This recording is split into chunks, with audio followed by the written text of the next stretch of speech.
I simply explained to them that I have 38 years of business experience and 60 years of life experience to offer our town. I don't have any ties to the recall election. I do not owe any favors to any special interest group. Mine is a grassroots campaign based on the idealistic effort to give back to my community. City government is not rocket science, and that's why I have adopted a campaign slogan of common sense. I'm Lamonna. I'm not a politician, and I don't play one on TV.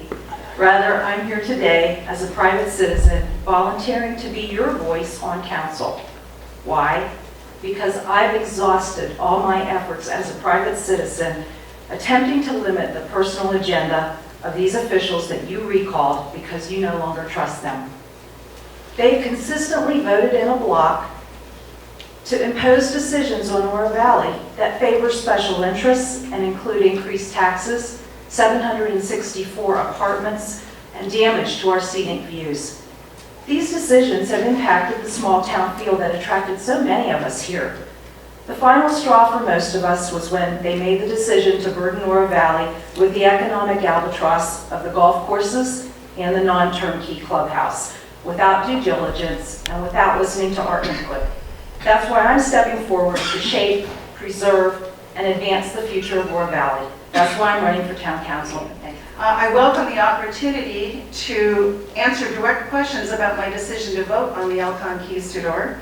And I welcome the opportunity to talk about the recall election, which is why we find ourselves here. I think it's unfortunate that just 14 months ago, the incumbents were re-elected by 2/3 majority of the community because we were trusted. We've made good financial decisions. We've set good policies. Yes, we had to make a fast decision on a one-time opportunity that came our way. And when people say we didn't listen to the public, no, we did listen to the public. We've listened to the community surveys, and since 1995, the community has been asking for a community center. And to set the record straight, I did not receive $15,000 from Mr. Lopez. I received a modest campaign donation before this event. Year was previously adequate for a town of our size. State law prohibits that we go less than 15%, which would be around $5 million. However, we now have the liability for the golf courses, the restaurant, the bar, and the children that are in our care. I've heard from golfers that children are running around on the golf courses, and it's dangerous for them. What if somebody gets hit with a ball? Or what if someone has a little bit too much to drink and they hit somebody in the parking lot? Who are they coming after? Us? If the golf courses continue to lose money as they have, we'll be broke in 2 years. The fiscal irresponsibility of my recalled opponent and the others, along with their land use decisions, are exactly why we're here today. So you need to vote, you need to tell your friends what you learned in here today, and any dire consequences of this that will be in this town will not be caused by us, but by those who are already voting in a block in our office. By council policy, the town must retain 25% of the general fund operating fund as reserves. We have 30, we've had more. I believe what's adequate is what our chief financial officer and our town manager determined is necessary to keep in reserves to keep our town operating and financially sound. I've long stated that public money is for the public good, and I will protect the appropriate amount of reserves. The designated sales tax is for the community center and golf course only. We will not be impacting the rest of the operations and finances of the town because that is the firewall between those two. Have you been there? That clubhouse is so poorly suited as a community center compared to what we could have had as a first-class center. The multiple elevation changes, the chopped up floor plan, the age of the building, the smells.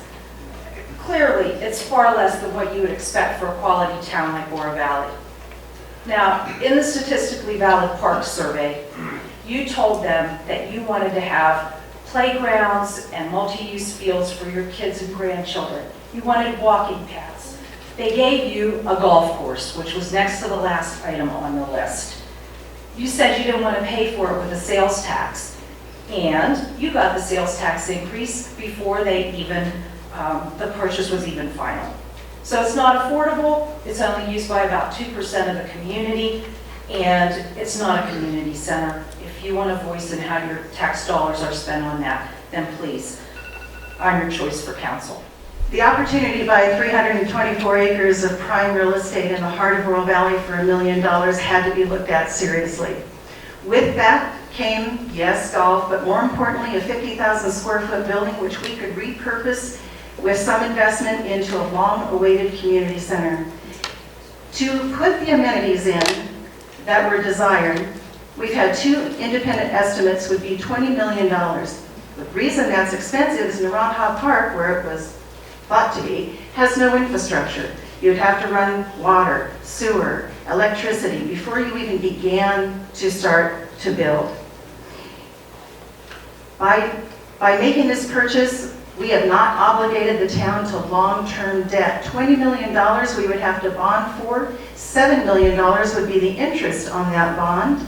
And we would commit all residents to this debt. By having a sales tax, only 2/3 of the residents pay when you make retail purchases at a half cent. We need a mixture and a portfolio of different businesses and business concerns coming into the town. We need to bring high-level paying jobs, mid-level paying jobs, and we need to provide jobs for our youth in our community. We have worked very tirelessly for the last 5 years to build strong relationships with corporate executives, Sanofi, and Roche Ventana. And Roche Ventana currently is expanding. Sanofi is very interested in working with ASU, bringing the incubator accelerator into Innovation Park, and also Roche Ventana as well.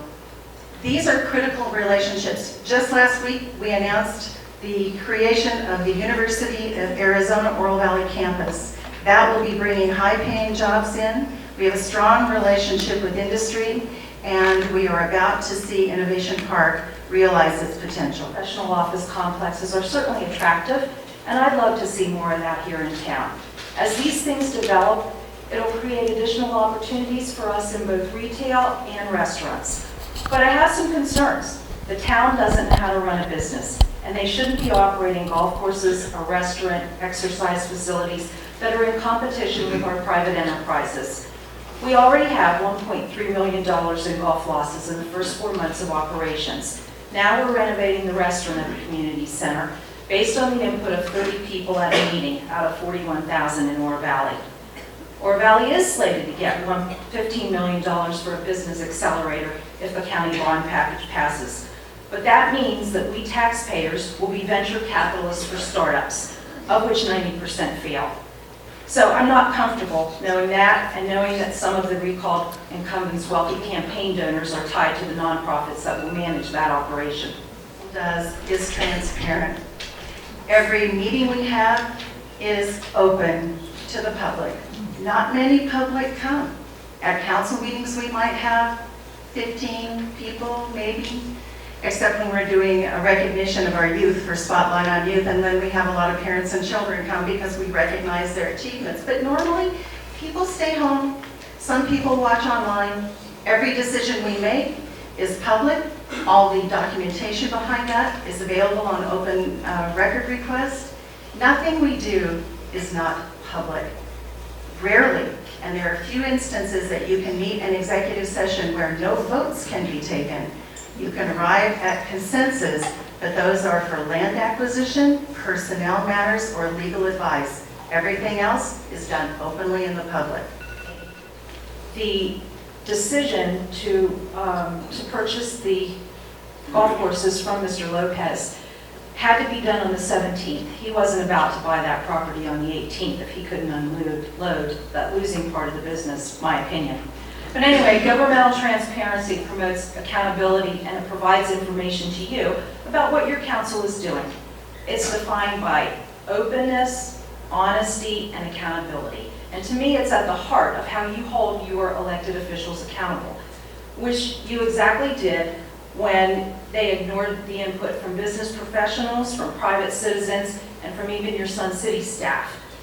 to hold off, to take their time in making that decision about purchasing the golf courses. So what did you do? You went out, you signed petitions, and you told them you were dissatisfied. So unfortunately, that's a lot of mistrust caused this divide within the community, and that's why I'm running, to bring back your trust and to keep you informed and give you a You choice. have served these past 5 years as your council member. I was first inspired to run for office by my good friend General John Wickham, who remains a staunch supporter. I'm also honored by the endorsement of our fire and police.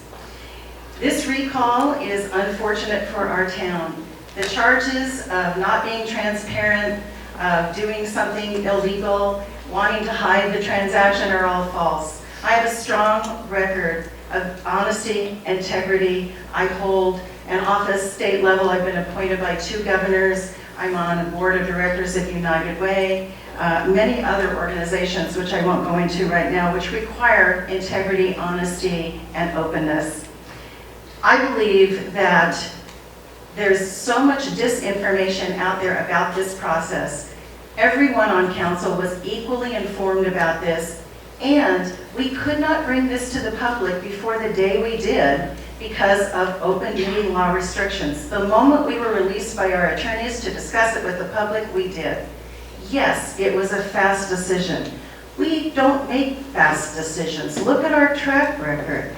This was an opportunity that was on the table that we had to act, or the next day it would be gone. Those are the simple facts. It was a time when you had to listen carefully, you had to listen to the experts, you had to judge whether the information you were getting was valid or not. That's my job as a council member. And yes, we did make a fast decision, but it was required. I stand by this decision. I believe in 10 years, the community is going to look back and say, gee, that was one of the smartest things we ever did. Just like when we bought all the water companies up and now we own our own water. I'm asking for your vote. I have a proven track record with you.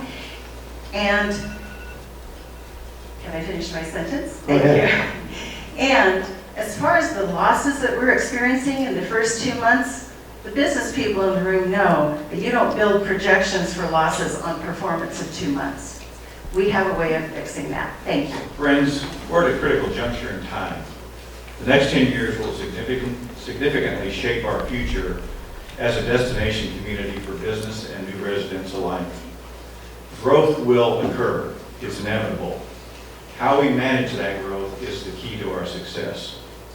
Issues like annexation, how we plan our residential land parcels, set aside larger parcels for business development, are keys to sustainable and vibrant Oro Valley.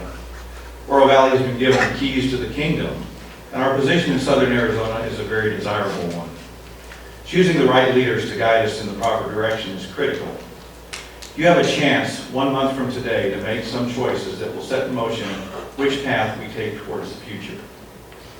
We cannot have leaders at this juncture that are tone deaf to the desires of the citizens. While campaigning, I was surprised how raw the emotions still are over the country club purchase. My candidacy will be one that looks forward.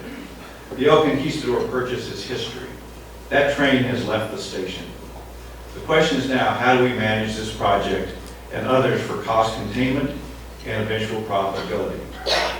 We need the leaders in place to manage our town and navigate through the critical years ahead. I can assure you that if elected, your voice will be heard. We may not always agree, but I will make the time to listen, weigh the opinions, and make the best choice possible for our town. I ask today for your support in joining me in my vision for our town. No one will work harder or smarter for the greater good of Oro Valley and our neighbors. As you leave here today, please remember this is not a general election, it's a recall election. And the reason that we're all here today is because these 4 recalled officials violated the public trust. You'll hear a lot today about their successes. They say they've made improvements to the library, to Naranjo Park, and the Aquatic Center. Yes, they have, but they were not 4-3 votes that we all worry about. They were 7-0. They say they preserved scenic corridors by voting to bury electric lines along Tangerine Road, and they did. but then they put the apartments right in front of our beautiful mountain views. They say they put public safety first. Well, who doesn't value safety in our community?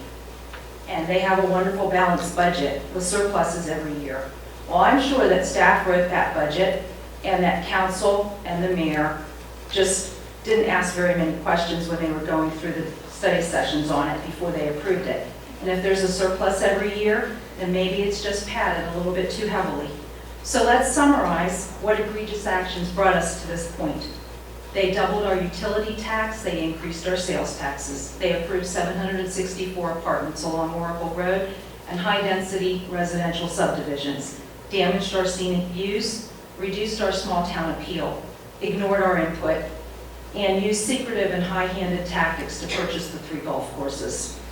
I'm here today to make a difference in how this town is run. I offer sensible spending, compatible development, and transparency. I'll listen to all sides of controversial issues with an open mind, but I will not accept financial contributions from special interests. I believe everybody should have a choice and a voice. Please vote for me when your mail-in ballots come or at the polls on November 3rd. I'm Lamonna, and I'm your choice for a voice.